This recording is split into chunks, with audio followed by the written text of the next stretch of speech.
schedule. I'm Mark James, happy to be joined by Davey Hamilton. We'll bring Alex Wolf and Joel Sebastianelli in from pit road momentarily. And Davey Hamilton, interesting day yesterday. Some issues with the surface, and as we predicted, much like we saw at Detroit, a work in progress overnight. The NTT IndyCar Series notified teams that they made small surface repairs at the apex of turn number 9. Cars, quite frankly, were hitting the bumps through that area and getting all four wheels off the ground at times. Yeah, and Mark, that's such a narrow area through that turn. I mean, there's not much room on either side of that corner other than the hard wall that separates one side of the track from the other. And boy, all four tires up in the air. These guys having a hard time control. Fortunately, nobody hit the wall in that area, but it was very rough. That seemed like this track's bumpy. We know that, but we know that coming in. But we expect where they repave that it's going to be smooth. I think the asphalt, the tarmac part's smooth. It's just where there was a drain grate there that just became an issue. And I thought, hopefully they have it fixed for today.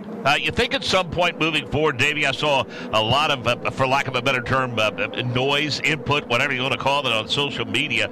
There are those, both, within the confines of the series and those on the outside that think maybe moving forward, now that the car counter is such to where they're up to 27, that maybe they might investigate going into next year and years moving forward, some sort of a readjustment to pit road to kind of fix some of the situations that have occurred through 9, 10, and 11 now? Yeah. One thing you have to remember, yes, for one, yes, I think that's a situation that needs to be, looked at. But then you have to remember this: we're on streets, we're on the city streets here in Toronto, and it's hard to change a lot of things. There's permanent buildings, there's parking, there's landscape, there's a lot of things that go into this that sometimes makes it very, very difficult to find that certain area to where pit lane could be a little bit more friendly and a little bit better for everybody. I mean, for especially these teams and drivers, very challenging the way it is right now.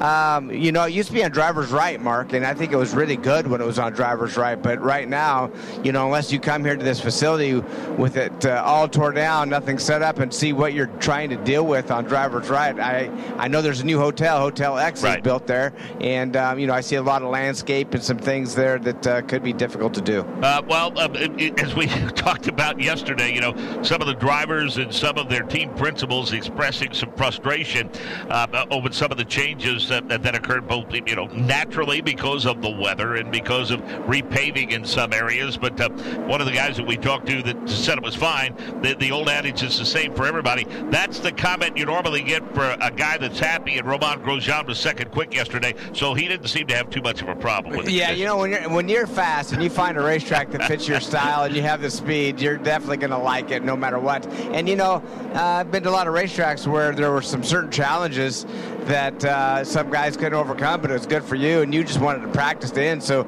you felt like you had a little bit of an advantage over the competitors going into the event. I'm watching right now. Does look a lot better through turn 9. They did a great job, Mark, fixing that. I just watched 2 cars go through there. They look straight, they look smooth, and I think a much better opportunity for the drivers not to be in trouble in that area today. All in all, a good start for the weekend at Reading Autosport. Of course, Michael, a 7-time winner here as a driver.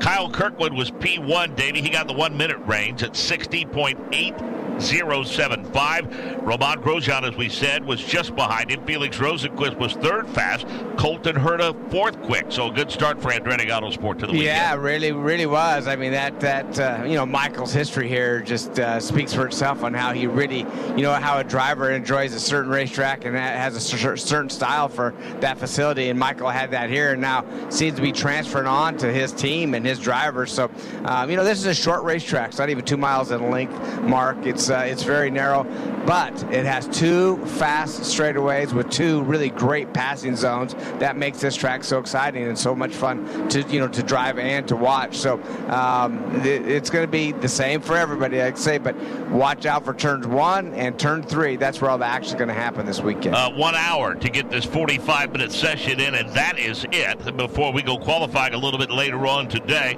Mother Nature may have an impact on the proceedings. Let's get more on the current conditions here in Toronto as we head to pit road. Welcome in Joel Sebastianelli. Thanks, Mark. You said that this is kind of a tough nut to crack. It might get even tougher if the weather stays like this. There are light raindrops that are falling on our head down here. Not enough to stain the pavement yet. Everybody on track is out on dry weather tires, but if you're looking at the onboard cameras, it's enough that it's showing up. A slight drizzle on these camera lenses.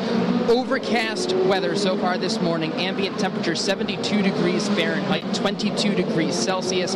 Track temperature 86 degrees Fahrenheit, 30 degrees Celsius, and that track temperature consistent everywhere around the track. Only a variable of about 2 to 3 degrees from corner to corner and straight to straight. The edge of this system is what's hitting us from looking at the radar, although it appears as though in about 15 minutes we may get hit head-on by another bubble. I only pretend to be a meteorologist down here. I don't know how heavy it'll be, but this is the kind of weather that makes you think, should I bring a jacket? A couple of umbrellas going up in the grandstands right now, but again, not enough that it seems to be affecting the track, Mark. Thanks, Joel. Look forward to having you with us throughout the course of the weekend. We mentioned Kyle Kirkwood, Roman Grosjean, Rosenqvist, Colton Herta. The four fastest yesterday. Scott McLaughlin was fifth quick. Then Marcus Ericsson, Alexander Rossi, Pato Award, Joseph Newgarden, and Will Power the top 10. Tom Blomqvist is subbing for Simon Pagenaud this weekend, Davey. And, boy, he got out of the car yesterday, was scratching his head a little bit. And he said that, boy, this is he says, hardest thing he's ever done. He was 26th quick, but I'll tell you what, the guy is an accomplished racer for sure, and anticipate him getting up to speed pretty quickly this weekend. Well, one thing that I expected him to be like 26 in the bottom of the charts, no question about it. He's been thrown to the wolves, so to speak. This is a very challenging track. Cars he hasn't been in before. A track he's never even drove around before. So you can only expect so much, but I'll be really honest, when I looked at the times and how close he was to the competitors in front of him, pretty impressive. I mean, he was his times are right in the game. I mean, he picks up that, half second, 3/4 of a second. He's going to be mid-pack. So when you think about that, I know it's a lot when it comes to IndyCar and our series. That's a lot of time. But 1001, there's 1 second. I mean, that's how close he is to this field. So good job by him. I think he's going to learn a little bit more today. I expect times to be a little quicker today.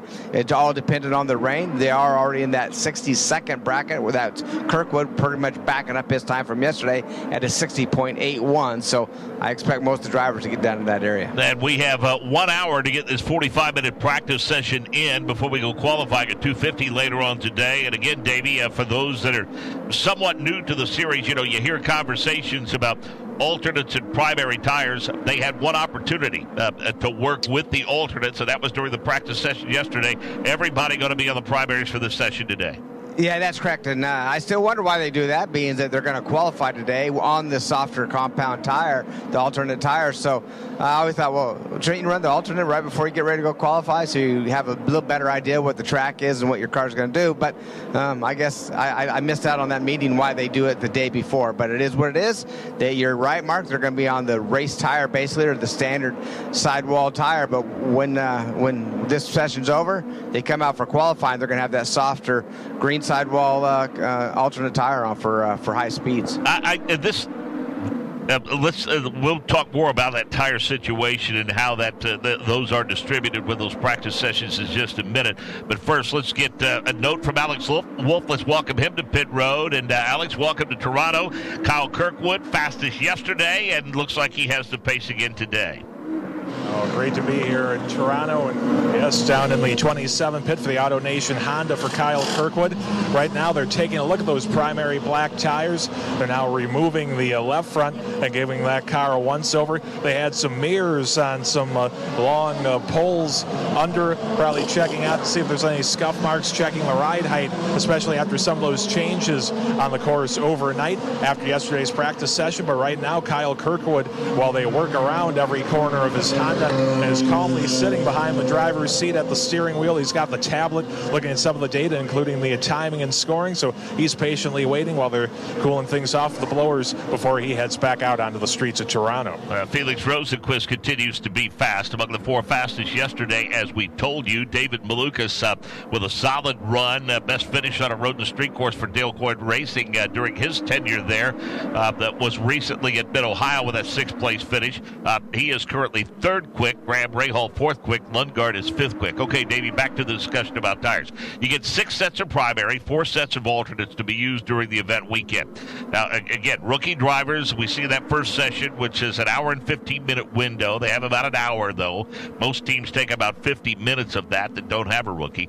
Teams must use a set of primaries and a set of new sticker alternate tires for at least 2 laps in the race. Given all of that, maybe the series is helping out with a little bit of tire management, maybe? Is that why that, they combine the alternates? Because you got to wonder how often, how many teams would turn a lot of laps on alternates in this session anyway?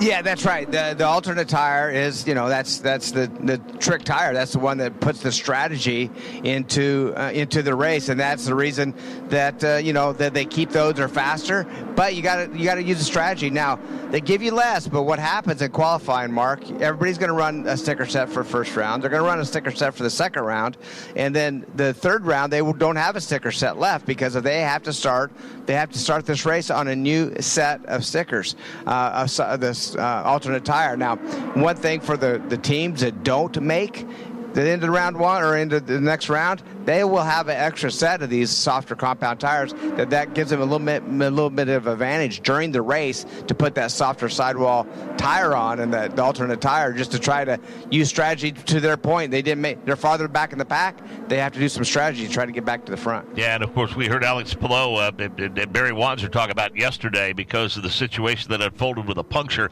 His session ended about 8 minutes early, and that was a tire management issue. Let's go back to pit road, check in with Joel Sebastianelli.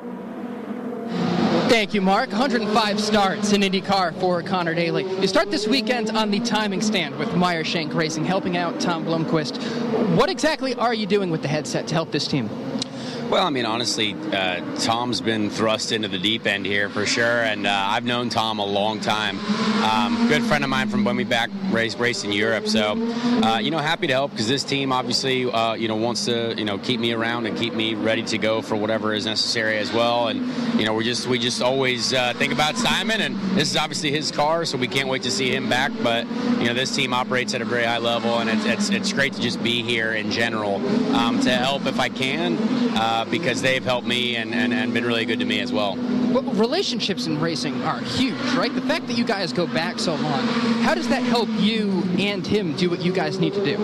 Well, I mean, Tom's a professional, right? So he knows what he's doing, but this series is so difficult, and these cars physically are so challenging to get in and drive immediately. It's just about doing all the laps, I would say, for this weekend. There's no one is expecting him to be a superhero, you know what I mean? It's a tough series to jump in. We've seen it time and time again, but he's obviously got a lot of trophies for this team, so he's going to do a great job, and if I can be here of any help at all, even if it's sprinkling or sunny like it is right now, I'm happy to help if I can. Yeah, by the way, the sun did come out and we're still feeling raindrops down here. You know what it's like to be thrust into the deep end. What is the hardest challenge for him? Yeah, I mean, honestly, this brings me back to like 2018. I jumped in here for Harding Racing, and I wasn't full-time in 2018, and it was kind of similar weather conditions. Like, we put it in the Fast 12, sort of rain, sort of dry, and that was a wild weekend. But, man, by the end of that race, I was destroyed because it's so hard to jump in at a place like Toronto. This place is bumpy. It's unforgiving. It's super aggressive. So it's definitely no easy task. And I really wish people could understand how tough this series is, how hard these cars are to drive compared to, let's say, anything else kind of out there on the racing spectrum. So it's cool to see him out here getting the experience, and I think it's going to be a great race overall. Tom told us yesterday, Connor, he had to learn this track on YouTube. When you have to do that instead of a simulator, how challenging is that? How does that change the way you prepare? Well, I mean, you can get as many ideas of it as you want, but until you actually go out there and feel it yourself, feel it through the seat, feel it through the steering wheel, you just have no idea. You can think about as many scenarios as you want. You can overanalyze things. You can think how the track's going to feel, but until you get that first run in, like overnight, he slept on it, and he's going to be way better today already because you just get that, your mind accepts what the track has given you, and now you can going to take it to another level. So it's a challenge no matter what, and a street course where there's no testing and people just show up here. That's why IndyCar racing is so challenging. Look, I know you've shown a willingness to do anything, and you've got to have helmet will travel mentality. Have you had conversations about what your future may be at Iowa or anywhere else?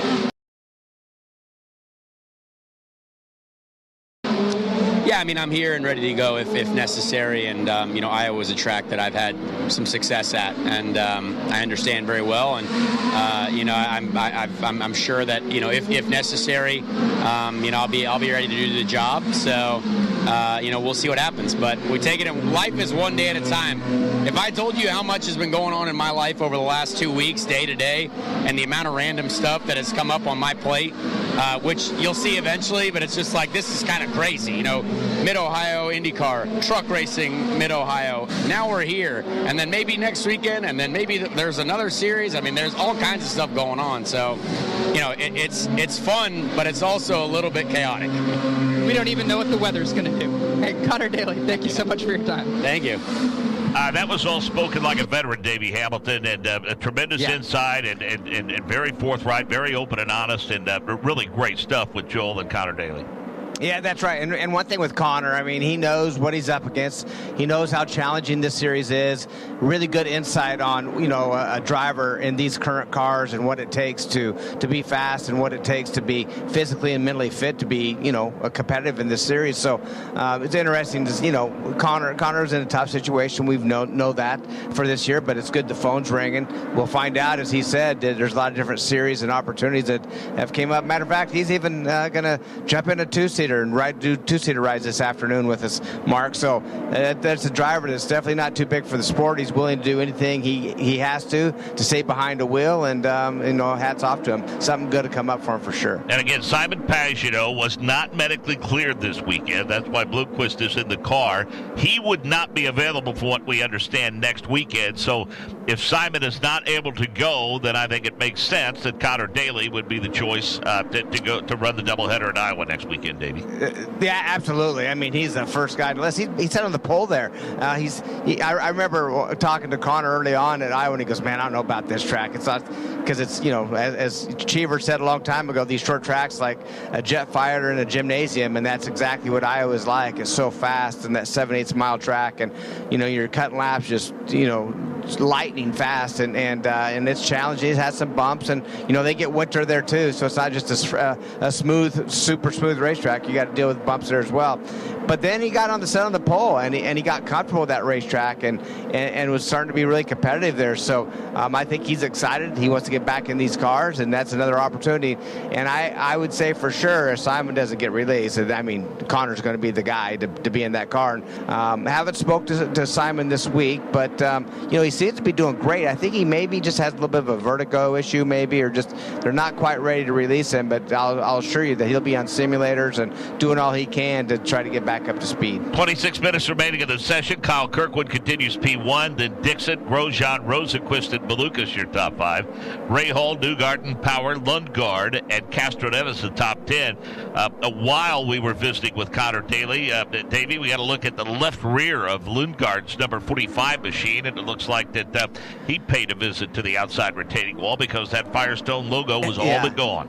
Yeah, it looks like turn 8, as we see another car going off in turn 8 right now. That's Pato Award. No, I'm sorry, he's in turn 3. It was that he went off, and Pato's coming back on. But Lundgaard, you're right, turn 8 just scuffed that left rear wheel coming off that corner. I mean, that's right where the timeline is, Mark, to where these drivers want to get through that corner. It's the last corner before the actual timeline to where they get, the scoring and timing scoring clocks them. So just tried a little bit too hard, scuffed that wheel. Didn't look like it hurt anything, even the wheel, but they'll replace that and get it back on his way. I remember watching Ari Leyendijk several years ago, Davey, when I was out in turn 3 calling the action from out there.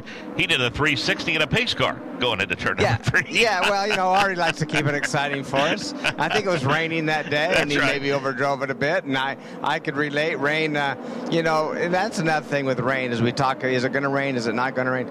Rain is a huge challenge for these drivers. Some drivers love it, some don't, and it's just something that I think coming from Europe, a lot of these drivers that come from Europe. It rains a lot over there, so they race in the rain. They're used to racing in the rain, and they really excel because it's a whole different art. And I think we've seen that in NASCAR or anything that's in Chicago where these drivers aren't used to it. And what you have to do is stay out of the line. You stay offline. You don't want to get where that rubber is because the water on top of that rubber is like ice. I find that out in Ohio, and it's just a whole different mindset and technique. So for me, I always hope it doesn't rain. Let's put it that way, Mark. But there are some very talented rain drivers in this field. Well, but if you're the leader or you're the first couple of rows, I think you're okay with driving in rain. But if you're starting in row 8 or 9, I don't think you want any part of driving. Yeah, you don't want any part. You can't see. You're trying to stay offline, and that's sometimes not easy, especially on these street and road courses where you're going from left to right all the time anyway. So staying offline, you have to cross that rubber at some point,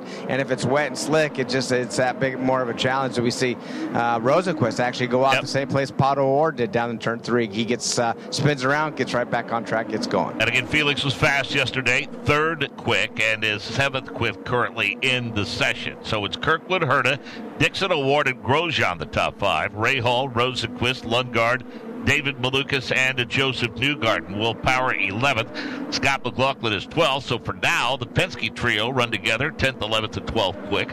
Elio Castroneves is 13th. Devlin DiFrancesco is 14th. 15th is Callum Ilott. 16th, Rinus VeeKay. 17th, Alexander Rossi. Jack Harvey, 18th. Ryan Hunter-Reay, 19th. Marcus Armstrong, 20th. Alex Palou, 21st. Canapino, 22nd. Ferrucci, 23rd. Peterson, 24th. Ericsson, 25th. Bloomquist, 26th. And Sting Ray Robb is 27th. Again, don't forget to join us a little bit later on this afternoon.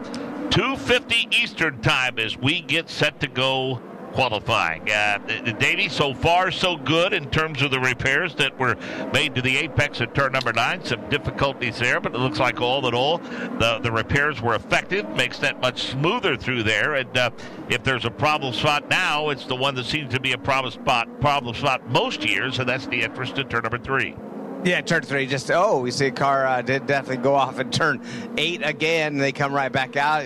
Green light's still on. They showed a little local yellow, but they did do a great job, Mark. I know that Savary Green and the series, they do what it takes to make it really good for these drivers. And I see a few patches around that area just to smooth it out, and it looks good through there as we watch on board with Bloomquist going through that area. His hands are much smoother. Car's not jumping in the air. Now the rest of the track just looks like our normal Toronto. A little bit bumpy. Rubber starting to lay down right now. Now these drivers are challenging their brake zones. They're challenging how fast they can go through these corners without messing up. And right now is the time to do it. When we see guys like O'Ward and Rosenquist go off in turn 3, they're trying to get in there as deep as they possibly can and still make that corner. Sometimes you go over that limit. Well, that's what practice is for. It's time to do it now, not in the race. Yeah, a couple of interesting scenarios that we talked about yesterday, Davey, as it pertains to turn number 3.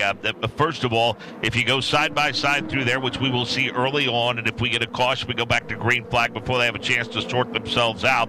Typically, the driver to the inside is the one that has the advantage, and I know it's tough to grab a hold of that because your instincts tell you that if a guy's to your high side, he's got a bit of an advantage because he's got to run. But the problem is, once you climb that hill that you start to prepare for turn number 4, that turn 4 wall to driver's left sticks out just a little bit, and it narrows up in a hurry. And as you suggest, if you don't have a half a car length, it's probably not going to end well for you if you're to the high side through there. Yeah, that's right. We've seen it time and time again. And, drivers, when you feel you have a chance to get a position, man, you go for it. But that's when risk to reward is probably not the best down there in turn 3 going into turn 4, because if you're, like you just said, driver's left, it gets very tight, and that turn 4 wall really pokes out there. And the inside lane has an advantage unless you, like we talked about it, you have to be up on that driver, up on that car to your right, to where they can't squeeze you off at turn 4 and put you into the wall there. Now, that's really the closest thing that this course offers in terms of an elevation change. Does the car get light at all once you clear turn 4? I mean, you're going uphill there, and it's I think I've had the chance to see it personally, had a chance to actually look at it, and I think it's a bit bigger of an elevation climb than I think if you're watching on the video monitor. I don't think you get a full appreciation for just how quickly that thing goes uphill there. Yeah, no, it does. It's rapidly uphill, but ironically, most of the times we crest the top of hills, cars do get light right there. But for whatever reason, it really doesn't. You're hammered down. It doesn't. It has good grip and good traction. I think it's because of the low speed we're at, Mark. It's not a high speed area through there, so you're just getting off that hairpin basically, or that sharp right hander going up into 4, slow enough to where traction's good. And but it's what else is easy to do is overdrive turn 5. You'll see curbing to the left, and you want to be down in that curbing. There's a little space down there, and we'll see cars pile up down there in that turn 5 area, Mark. But it's easy to overdrive that just because the traction is so good coming off of 4. But such a short straightaway, you got to be careful there. Let's go to Alex Wolf. In the 3 pits, the Gallagher Chevrolet with Kyle Moyer. And Kyle, how is Scott liking the car today? Yeah, it's okay. We're a little loose on the entry. I think if we get it tightened down a little bit there on the entry, we'll be fine. It's just then that completes our whole corner. We just got to get it all the way around the corner. So if we can fit the entry a little bit, I think we'll be fine. There's been some talk about the repairs to the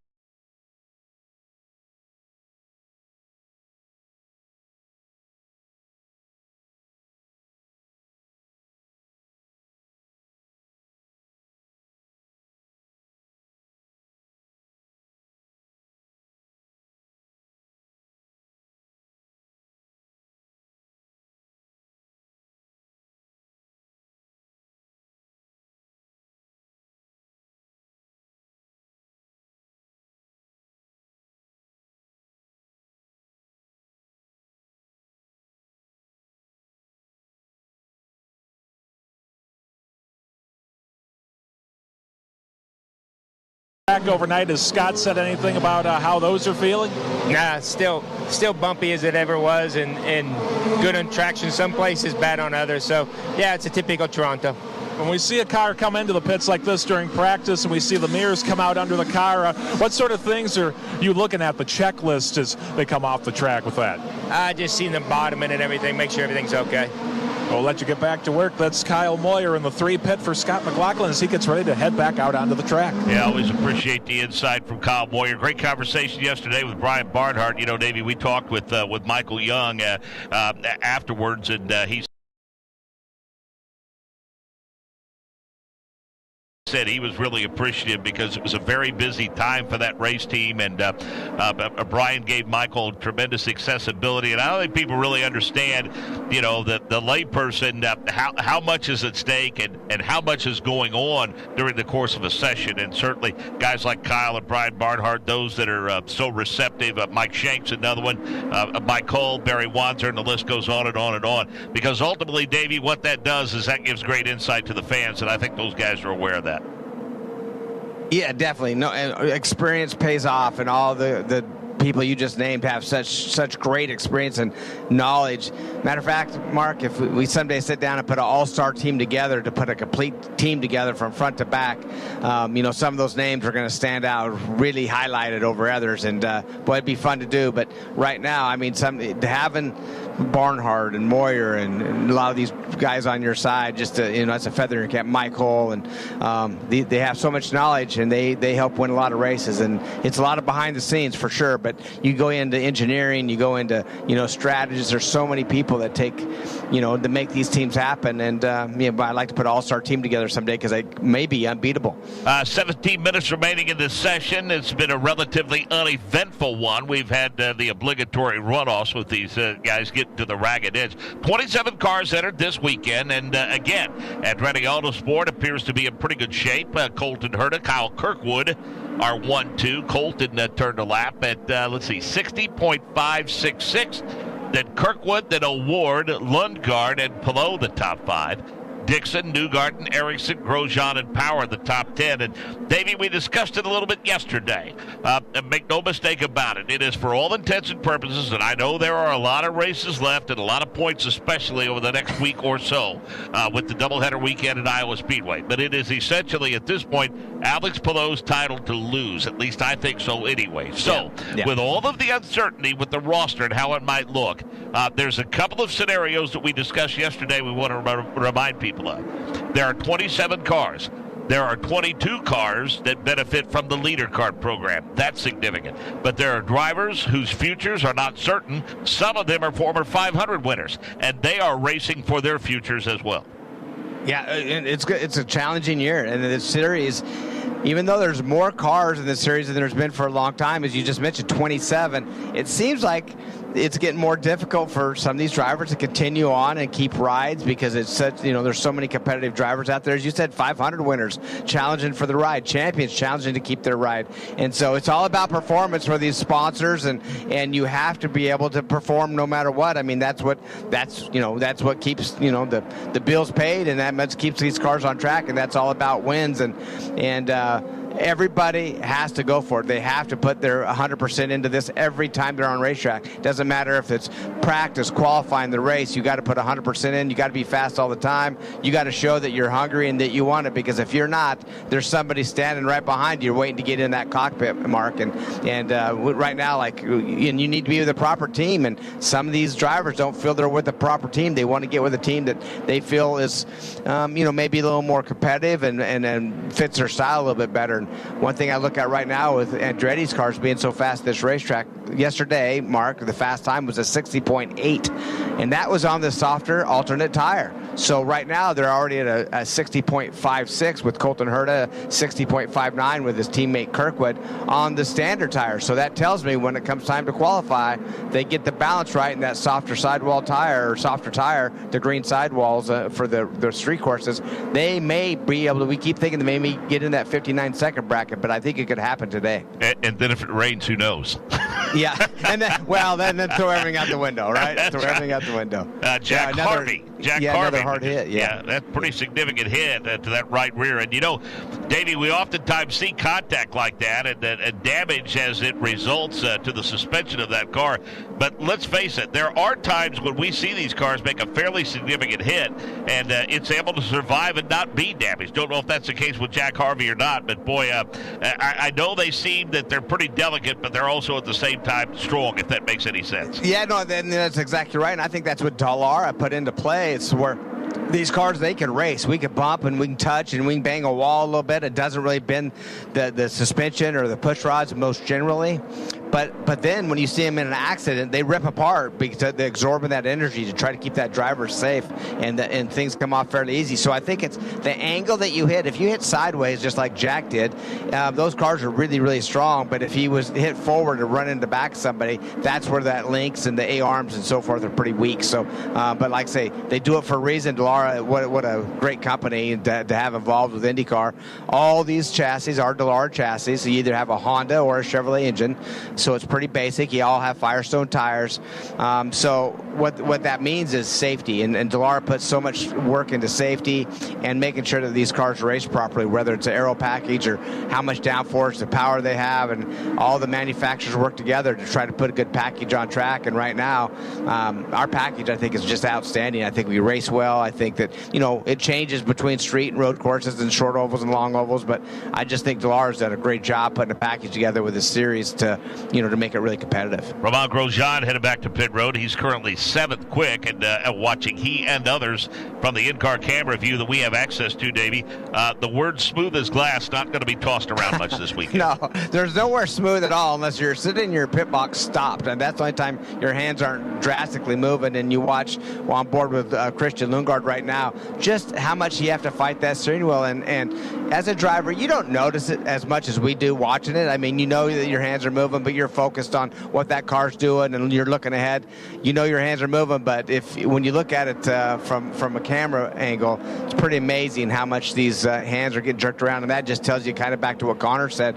You have to be physically and mentally fit to be ready for these cars, and it's a long race. And he said that when he jumped in that Harding car a few years back, and last minute hit this track, and he got out afterwards and was absolutely whipped. He couldn't even hardly walk out of that car. I remember that day, and it's these are true athletes, Mark. That there's a reason they spend 6-7 days in the gym and work super hard, and they're in simulators and they're working with engineers. It's a true job for sure. They'll be thanking those trainers that they normally curse for all of that upper body work they've been doing. Let's go back to pit road and check in with Alex Wolff.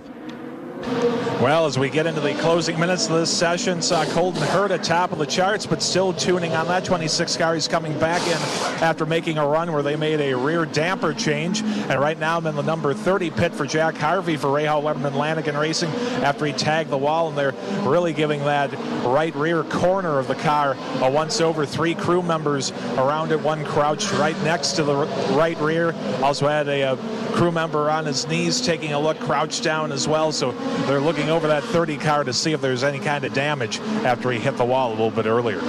Davey, looks like the I'm looking at the top 20. The top 10. I think separated by what, a second? Maybe the top 15 separated by a second. That's right. That qualifying is going to be crazy. It's going to be, and it even gets tighter when it comes time to qualify. That's where everybody, they really lay it out. They all have the softer tires on, the alternate tire. But you're right, it's going to be crazy. A lot of times we'll see, especially on the ovals, we'll see the entire field within, a half a second, maybe 3/4 at the most. But here, I expect the entire field, majority of them, the top 20 to be within that 1 second barrier. And then, the last few may be a little bit over that. But that, you just think about how a short amount of time that is and how many cars are stacked in that area. That tells you why you want to be towards the front of this qualifying field, not the back, because when you don't have that much speed over the guy in front of you, it really makes it hard to pass. Yeah, and as competitive as it is, as we said, once upon a time, there were always those that were very, very happy to just simply make it into the round of 12. But I think those days are long gone. I think especially with the tight confines here at Toronto, I don't think there's any doubt you want to get in the Fast Six. Yeah, you want to be in the Fast Six, and I think that the winner's going to come out of that Fast Six. Now, one thing that Toronto does bring is a small window of strategy. I mean, things can happen. We're just talking rain. There's potential of rain and some different things that are going to maybe happen over the weekend.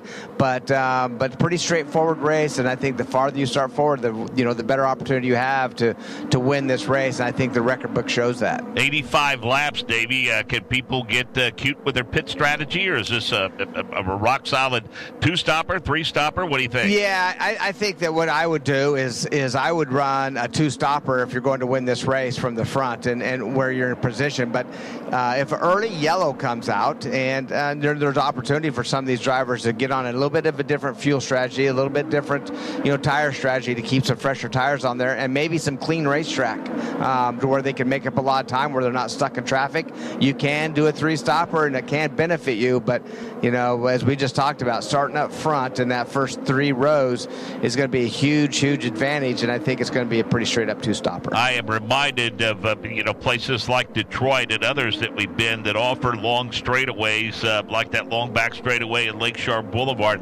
As the weekend progresses, Davey, certainly not as big of a concern in practice or qualifying, but marbles eventually on race day, if it's dry, marbles will be an issue because this thing gets plenty dirty.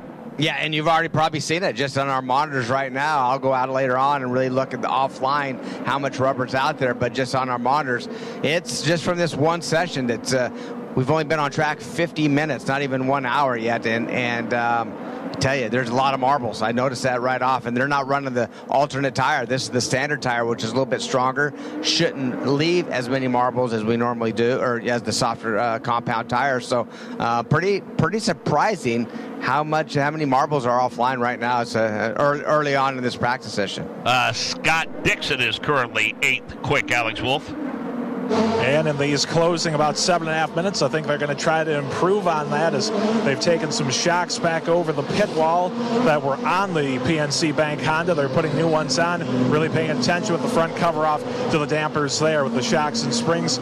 So the 4-time defending champion on the streets of Toronto, Scott Dixon, still fine-tuning that Chip Ganassi racing machine. 7 minutes remaining, as Alex just alluded to. Colton Herta continues P1, 60.5. Kirkwood is a 65.97, and we've got a car in the wall, and that is the 6th car of Felix Rosenqvist, Davey.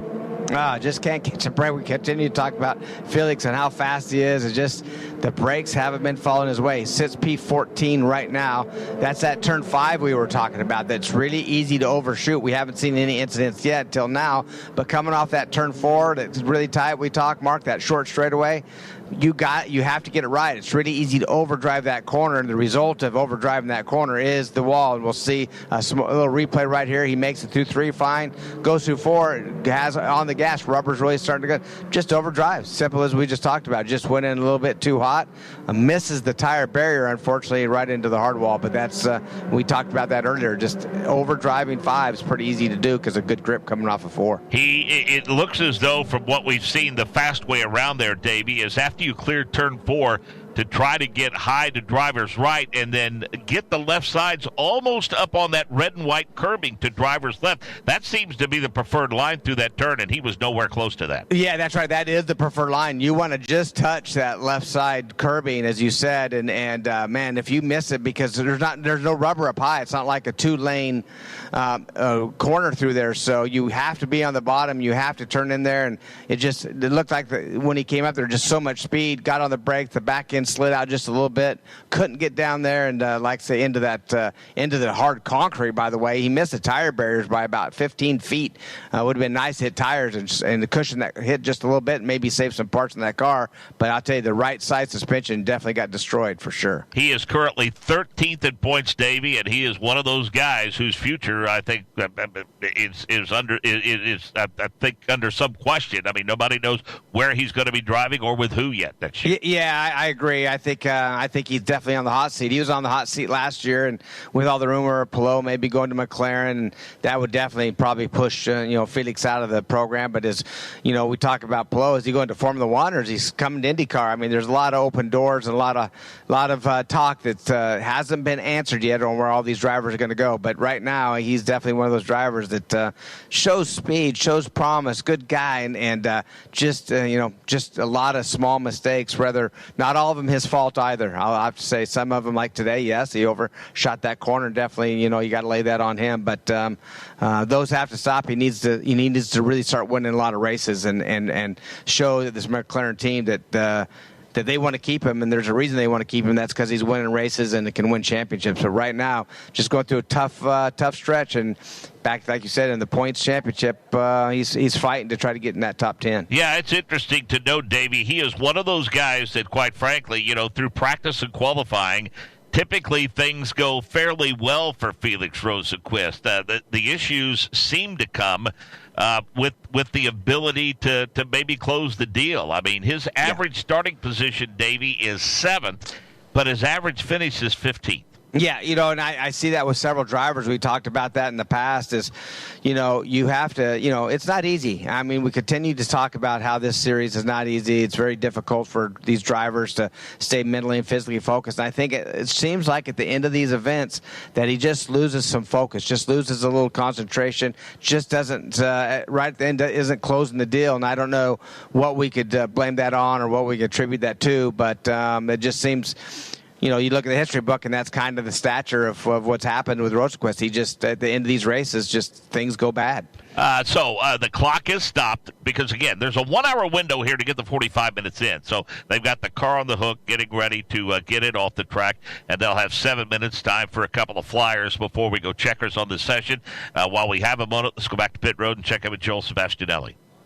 Yeah, just to confirm what Davey Hamilton said a moment ago about the right side, the team was having a conversation with Felix Rosenqvist about how much damage there was. They had not seen what happened, and they watched the replay along with everybody else while talking to him and saw where he hit, missing those tires ever so slightly. You could hear and see the dejection, so they've got that car on the hook. Felix is obviously out, and they're heading back to the paddock area. Yeah, we saw him get out of the race car and climbed into the safety vehicle, and he'll get the ride back to the paddock. And I guess if there's a positive, Davey, at least from all intents and purposes, it didn't look as though that the damage was all that extreme to that car, mainly bolt-on stuff, and it should be a fairly easy repair, and they've got a pretty decent window to get those repairs made, Davey, because we don't qualify until almost 3 o'clock this afternoon. That's right.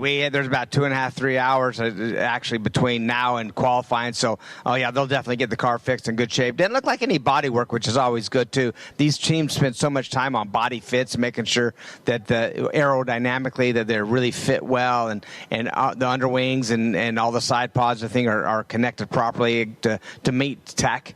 So hopefully it didn't hurt that, and it's just literally some A-arms and some uprights and things like that. So yesterday when we wrapped up the session, it was Kirkwood, Grosjean, Rosenquist, Herta, McLaughlin, Erickson, Rossi, Padua, Ward, Joseph Newgarden, and Will Powers were a minute away from green.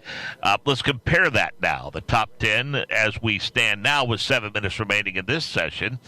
It's Herta, then Kirkwood, Erickson, Palou, Ward, Lundgaard, Grosjean, Dixon, Newgarden, and Callum Ilott, the top 10. Let's go ahead and give you the rest of the field as they run in this session. Will Power is 11th quick. Rahal is 12th quick. McLaughlin 13th. Rosenquist 14th. 15th is Harvey. 16th Ferrucci. 17th Malukas. 18th is Armstrong. 19th Castroneves. 20th DeFrancesco. Peterson is 21st. VK 22nd. Canapino 23rd. Hunter Ray 24th. Rossi 25th. Bloomquist 26th. And Stingray Robb is currently 27th quick. 7:07 remaining as the green flag flies. Davey getting a peek at Alex Palou as he and Scott Dixner among those exiting pit road with 7 minutes remaining. We, I guess that we mentioned yesterday that the paint scheme that he's running this weekend is familiar to that iconic Craco paint scheme from days gone by. It's what it kind of reminds you of, and we saw a lot of references to that on social media. A lot of folks are of the same mindset. Yeah, no kidding. My buddy of mine just sent me a Craco car stereo hat, a picture of a Craco hat that he just sent me. So, yeah, definitely has that look and it brings back some long-time memories. A lot of people drove that Craco car. It was around a long time. It was always a fun one to watch with so many different drivers. And right now, if it was 7 to go, you think these drivers, it's race time. I mean, they're wheel-to-wheel going down through where we just talked about, turn 3, turn 4, they're into turn 5 right now, all kind of getting stacked up. And it seems like that's what happens a little bit. The timeline is right off of turn 8 going into turn 9, and they all slow down and then try to spread out to where they cross that timeline pretty much single file to where they can get a good run going. And right now it seems like all cars leave at one time, but it seems like they're trying to spread out to give each other a little bit of track time. If you're not in the first couple of pit boxes, would conventional wisdom tell you to maybe let all of those go out there and get themselves sorted out, and then maybe you wait a second or two before you leave pit road? Well, yeah, it's not the race. So absolutely, as we watch Colton Herta go off in turn 1 right off the bat, he was one of the first ones out. Now he's going to have to merge in. It's going to be a little bit difficult for him to merge in with all the cars coming around.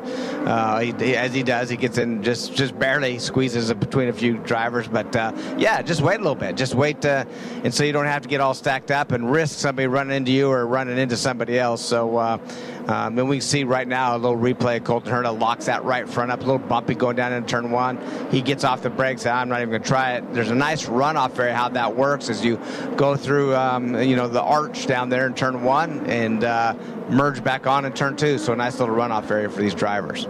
Yeah, it's interesting to note, Davey, that based upon the successes in qualifying for from a week ago, guys like Colton Herta, Graham Rahal, Lundgaard, let's see, Alex Palou, Will Power, Scott Dixon, and even Joseph Newgarden. Those guys are the fortunate ones when it comes to pitting, Davey, because they have the first 7 pit boxes, and that's going to make for a much cleaner exit and a little less traffic to worry about if they have to make green flag stops. That's right, and we talked about pits and how difficult this pit lane is. It's like a snake, and it's not easy to get these cars in and out of pit road with the pit boxes the way they are. So it's something to watch throughout the race. But you're right; those first 4 or 5, they have the best. They're straight. You gotta snake through the pits to get to them. But once you're there, it's a nice straight in and out of your box, and I think that's going to be important when it comes race time.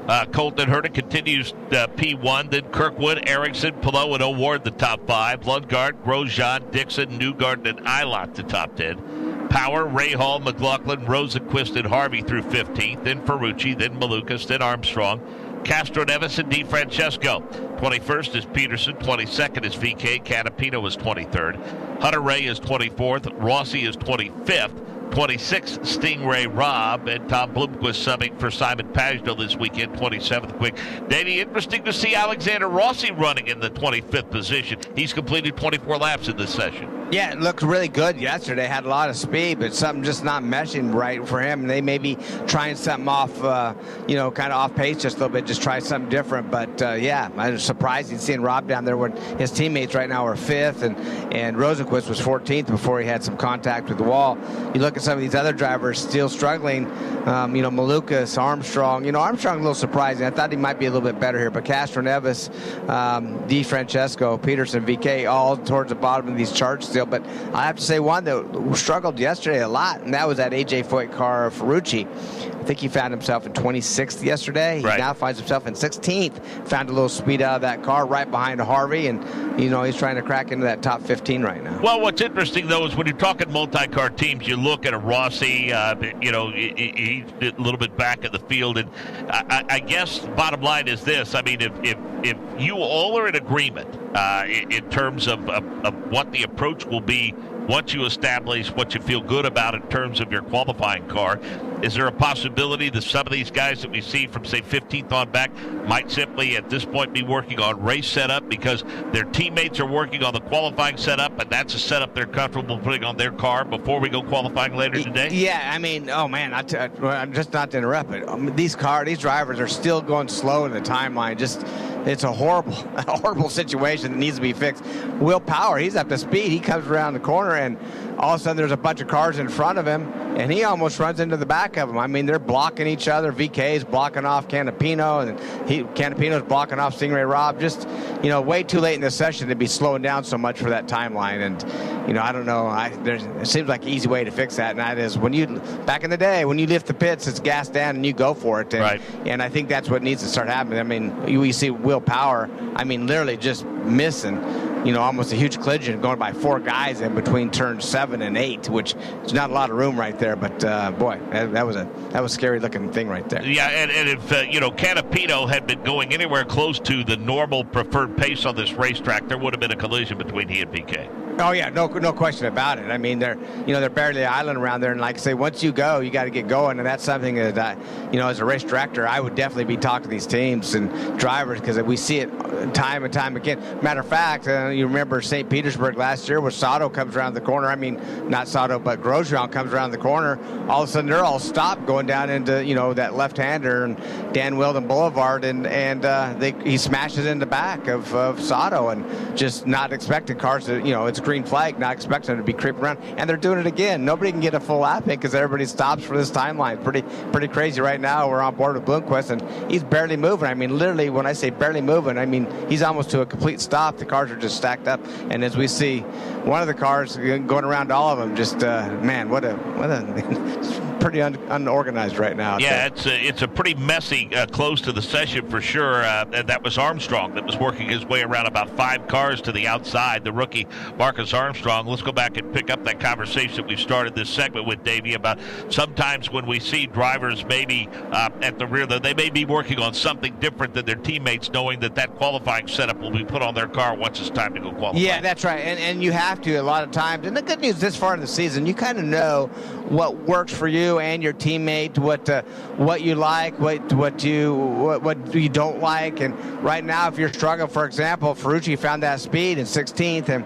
his teammate right now, Peterson, is in that 21st spot. They're not a huge gap, but I assure you they'll go talk to each other and just see, what they're doing, and try to get something common.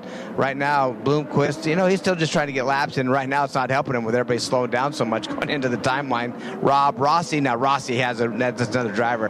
He can definitely go in and see Pato, telemetry, and Rosenquist, and see where they're fast, where they're not. He'll pick up on that, not too worried about him.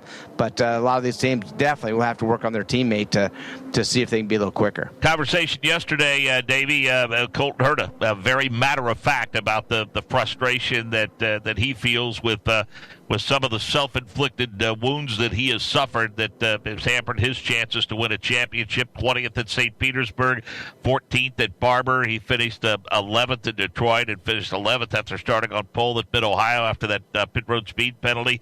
The average start of 10th, average finish of 10th, and it looks like he might have the jaw locked because he's P1 now as the checkered flag flies on this session. Well, and a few races ago, we all talked off air going, where's Colton at? that's not the Colton that we know. That we know what he could do, what we expect out of Colton, and all of a sudden that very race sits on the pole. He has a lot of speed. That was at Road America, dominates the race, and then they make one. His team makes a small mistake. Pits him one lap too early, and he has to save fuel. Ends up 5th. He goes to the very next race, sets it on the pole again.